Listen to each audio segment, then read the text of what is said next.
सोलापूर जिल्ह्यात अतिवृष्टीमुळे झालेल्या नुकसानीपोटी महाराष्ट्र शासनाने अतिवृष्टी झालेल्या भागातील प्रत्येक शेतकऱ्याला प्रति हेक्टरी 18,500 ते 32,500 रुपये मदत जाहीर केली आहे। पण शेतकऱ्यांना जाहीर केलेल्या रकमेतील पूर्ण रक्कम ही मिळत नाही।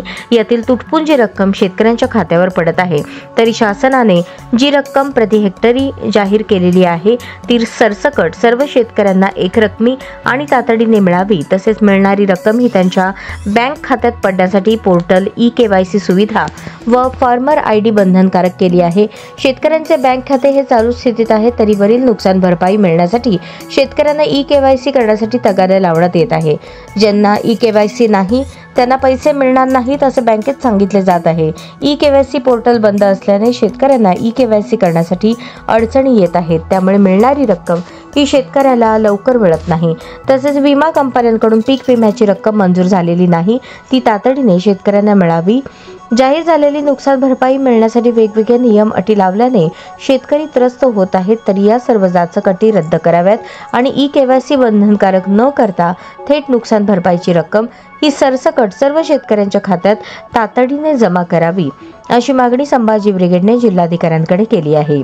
यावेळी संभाजी ब्रिगेडचे जिल्हाध्यक्ष संभाजीराजे भोसले, जिल्हा संपर्क प्रमुख शत्रुघ्न माने, महानगराध्यक्ष शिरीष जगदाळे, महिला आघाडी जिल्हाध्यक्ष मीनल दास, शहर व जिल्हा सचिव सिद्धाराम सावळे, महिला आघाडी शहर प्रमुख मनीषा कोळी, जिल्हा वकील आघाडी ॲडव्होकेट गणेश कदम, कार्याध्यक्ष दिलीप निंबाळकर, शेखर भोसले, शहर उपाध्यक्ष फिरोज सय्यद, सतीश वावरे, दिलीप भोसले, संतोष सुरवसे, अभिषेक जागीरदार आदी उपस्थित होते।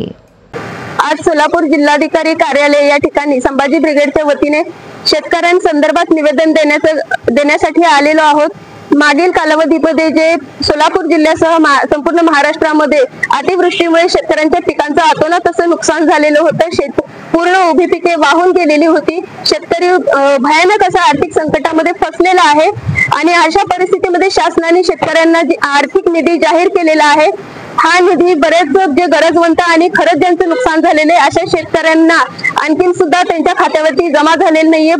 पंचनामे झाले, मदत जाहीर झाली, परंतु शासनाने ज्या जाचक अटी लावलेल्या आहेत, ई पोर्टल सुविधा, त्यानंतर फार्मर आयडी, तर या दोन्ही गोष्टींमध्ये तांत्रिक अडचणी येत आहेत। सर्व्हर व्यवस्थित चालत नाहीये, त्यामुळे शेतकऱ्यांच्या खात्यावर आणखीन देखील निधी जमा होत नाहीये। शेतकरी अगोदरच भरपूर अडचणीत आहे, संकटात आहे।